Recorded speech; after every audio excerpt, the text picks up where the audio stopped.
Ladies and gentlemen, welcome to Europe Think Tank Shark Tank competition. We're thrilled for you to join us today for something that's become a celebrated tradition at Atlas Network events since 2012. For close to a decade, this competition has brought some of the most innovative projects from the worldwide freedom movement to the main stage. And each year, the quality of content and level of impact gets better and better. It demonstrates the value that friendly competition and idea sharing brings to our network. Only a few years ago, and thanks to the Smith Family Foundation, we were able to bring this competition to our Europe Regional Liberty Forum. Thank you to our friends at the Smith Family Foundation for your generous support. So, what does it take to win in the world of ideas? Well, sound principles and solid research, sure, but also a talent for conveying these ideas that grabs people's attention, a plan for success, and a well-honed pitch. 2 think tank entrepreneurs have been intensively preparing for this moment. This is their opportunity to pitch their project in front of a panel of judges who will select a single winner of the $10,000 prize. Each finalist will only have 5 minutes to make their case. Now, I'd like to invite our esteemed judges to the stage. Judge number 1 is Isabel Erzschaller of the Rising Tide Foundation.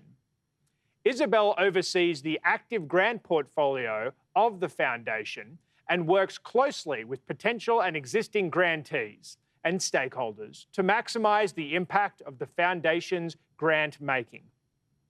Judge number 2 is Jean-Claude Gruffat of Wield Capital LLC. His resume includes vast experience in the investment of new technologies and foreign direct investment. He is currently the governor of the American Hospital of Paris, a member of the United Way Worldwide Leadership Council, chairman of the Competitive Enterprise Institute, and also proudly serves on the board of Atlas Network. Finally, judge number 3 is Krasimira Velichkova, the director of the Bulgarian Donors Forum. Krasimira is also a member of the boards of several foundations and charities, including the public board of TELUS International, Reach for Change Foundation Bulgaria, Time Heroes Foundation, the Duke of Edinburgh's International Award, Animus Foundation, and Best Buddies Foundation. Considering our judges' resumes, I think it's safe to say that they understand how to get the best return on investment from a dollar. Now that we know our judges, here are the ground rules. Each contestant will take the stage for 5 minutes to present a project their think tank plans to undertake. When the 5 minutes are up, the judges will be invited to grill them with questions. They will determine whether the project has a sound plan, solves a pressing problem, and can be executed effectively within the given budget. Once our 2 contestants have pitched their projects, the judges will convene and award a $10,000 prize to one organisation. The winner of the award will be announced today during the forum's closing remarks at 4 p.m. Eastern European Time. All right, let's get started, shall we? First, we have Aneta Vanier of the Lithuanian Free Market Institute. Aneta will tell us more about her project, Better Laws for Better Lives. Welcome and good luck, Aneta. Good afternoon and thank you for having me. 6 years ago, the Milda and Dovilė started a brand name producing peanut butter that Lithuanians ended up loving. It's called Buttered Butter, a popular Lithuanian play on words. This January, the government said that their brand name was illegal and had to be given up. It apparently misled consumers into thinking that they bought milk butter instead of peanut butter. This is Aldona. For the past 40 years, she has been a pharmacy technician and solely responsible for operating the only pharmacy in her small town. She's a trusted member of her community, someone the whole township can go to in their time of need. But a new law will prevent Aldona from serving her community. Small pharmacies like hers will close, and patients will be forced to seek medicine and advice in far-off places from strangers they have never met. These laws don't make any sense. Sadly, they are not the only ones. Over the past 15 years, laws in Lithuania have doubled. Half of the laws require amendment just within a year of adoption. And 80% of laws challenged by the Constitutional Court are found literally unconstitutional. And one reason for this is that only 1 in 10 regulations come with impact assessment. These statistics show just how lousy lawmaking in Lithuania is. Previous governments avoided quality procedures. And as we know, if the rules are flawed, governments will take as much power as they can take. Our project Better Laws for Better Lives is aimed to upgrade lawmaking quality standards, which will eventually reverse these statistics and the government overreach behind them. The good news is that we have already made significant progress. Last year, before the 2020 general elections, we promoted an agenda for lawmaking reform. The winning coalition of conservatives and liberals embraced this agenda and put it in their work program. The new parliamentary speaker publicly stated that lawmaking quality would be her top priority during her term in office. She has already initiated changes to the parliamentary statute and has cut on draft laws by 1/4, a promising sign there is commitment to follow through. And this is my pitch to you today. We believe that with more outreach and more publicity, we can get the government to act on their plan that they have committed to. And we have a 2-point plan to support our recommendations and advocacy over the coming year. Firstly, we will use the media to publicly remind the parliamentarians of their promises. So we will first produce 8 editions of a dedicated radio talk show, which we host on Lithuania's primetime influential radio station. This program is followed by decision makers, so we know that our content will reach them. We will pair this radio program with a series of supporting articles in the leading media outlets. We have regular presence there, host columns, our content goes to editorials. And the second and key point is to bring together key stakeholders, the big guns, to build reciprocal pressure for change. We will organize 4 consecutive roundtables in the parliamentary building as a platform to nail them down on their commitment. We expect full support of the parliamentary speaker, who, when she took office, said, "We have to restrain the parliament's production line. Quality, not quantity, must be the ultimate measure of the parliament's work." We will use the 10K prize to fund this plan and to generate the outcomes, as can be seen in these slides. These are just measures, but we know it's lawmaking that must change and stop destroying brands, jobs, and people's dignity. How important is this? I will let you hear from our pharmacy technician, Aldona, from her letter to the parliament. "I feel devastated by this new law. I want to earn my wage and pay my taxes. I do not want to lose my job and live on welfare." Aneta, I have to stop you there, unfortunately, given our 5-minute time allotment. But I'm happy to say that we have 7 minutes for questions from our judges now. So, Isabel, would you mind kicking us off with questions for Aneta? Sure. Hi, Aneta. Thanks a lot for your pitch. I have a question. I understand the project budget is quite a bit higher, and the 10,000, just so I understand correctly, are for the media outreach. Yes, the project involves our research, our legislative quality watch, our research reports, and this particular project that I'm pitching to you today for this 10K prize is just for this additional publicity and media outreach that will support the recommendations and research and advocacy we've been doing to date. Okay, thank you. Jean-Claude, do you have a question for Aneta? Yes, Aneta, good afternoon, good evening. I sympathize with what you said, and I've listened to your pitch. One thing that seems to me important is often you're talking of better laws for better lives. And sometimes my sense is that not having legislation is even better than having a better legislation.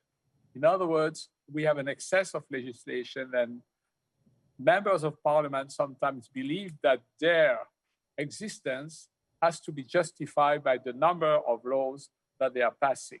As your speaker, as you pointed out, said, what's important is not to have more laws, but to have better laws. So sometimes I feel that, and we have in the United States, we have a project that we are supporting, some of the Freedom members, which is never needed regulation or legislation. We should, in other words, if I may, focus not just on having better laws, but sometimes not having laws or repealing laws. And the mere fact, the repealing laws sometimes could bring some improvement. What do you think? Yes, absolutely. In Lithuania, as I've mentioned, it just we have a huge increase in the volume of laws, in the number of laws, and our key concern is that laws are rushed through without any consideration. They are reckless, they're destructive, they come without impact assessment. And our key concern is that if the proper legislative standards and safeguards are in place, those laws which do not carry a proper impact assessment with them cannot be just even considered as something worth debating in the parliament. Today in Lithuania, only 2% of legislative proposals or initiatives are registered so that we can know what's in the pipeline there. So they just ignore the initial phase.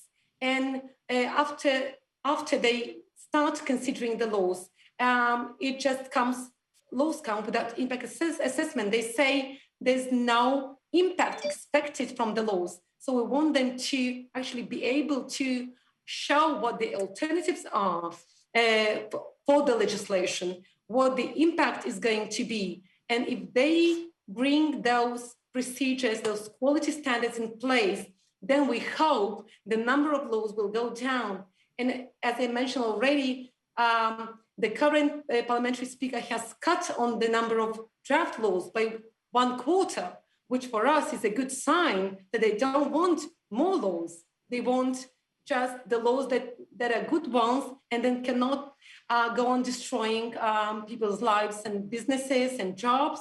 So yes, our concern is about the number of laws, and we want to see a decrease in legislation and also a decrease in government overreach with a decrease in legislation.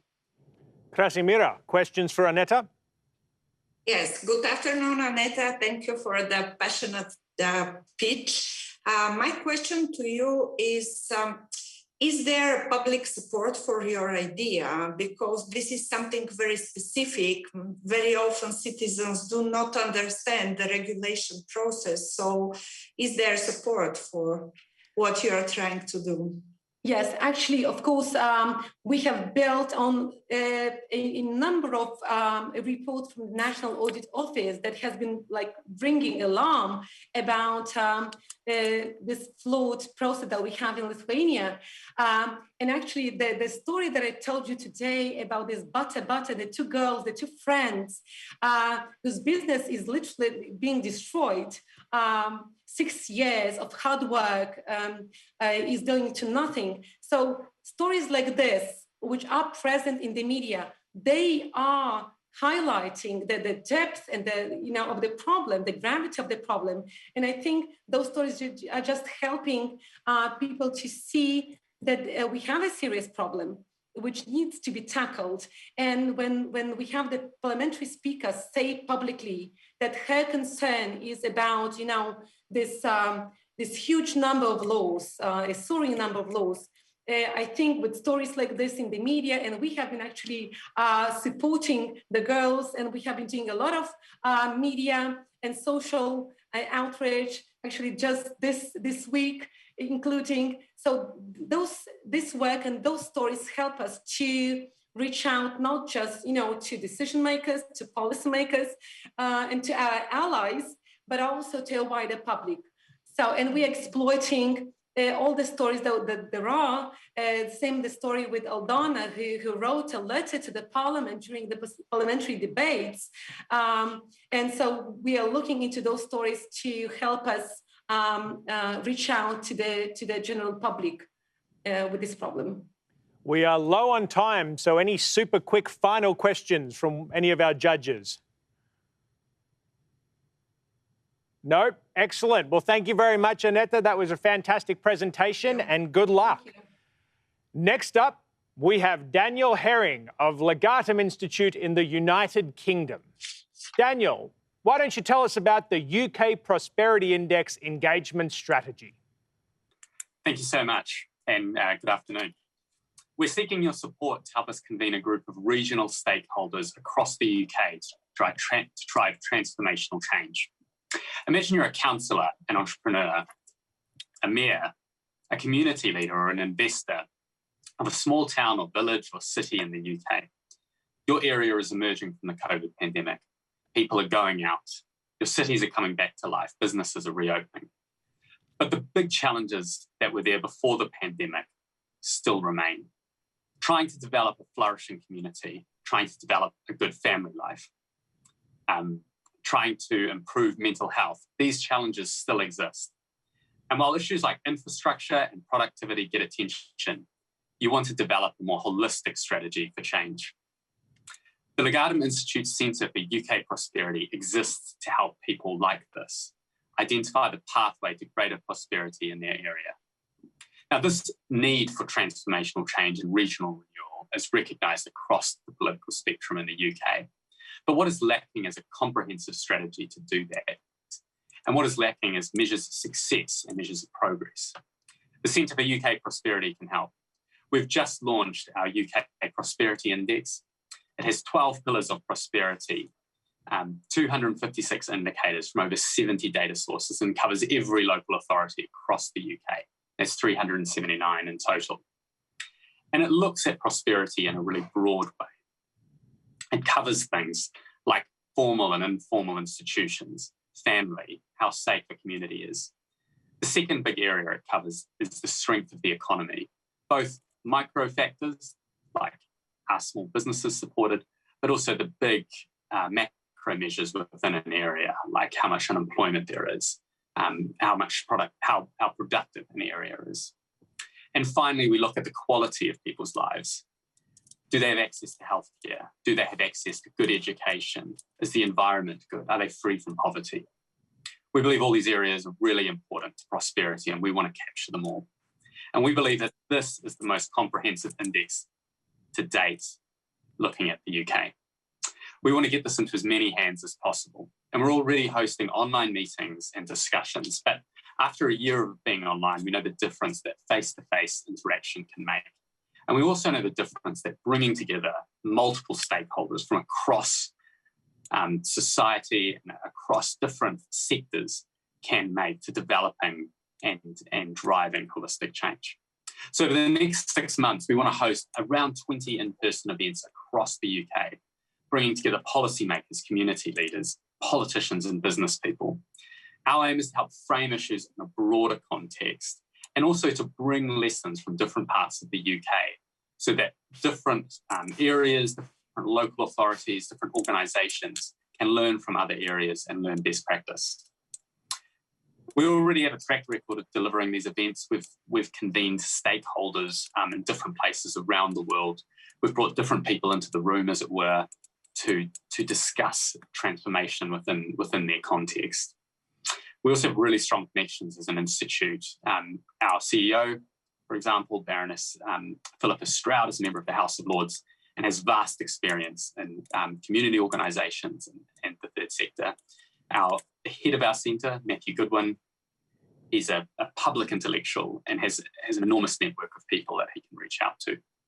So we're set up to deliver this index, leveraging some of the work we've done at a global level to really drive change in the UK. And we believe we have the capacity and the ability to deliver change through this project.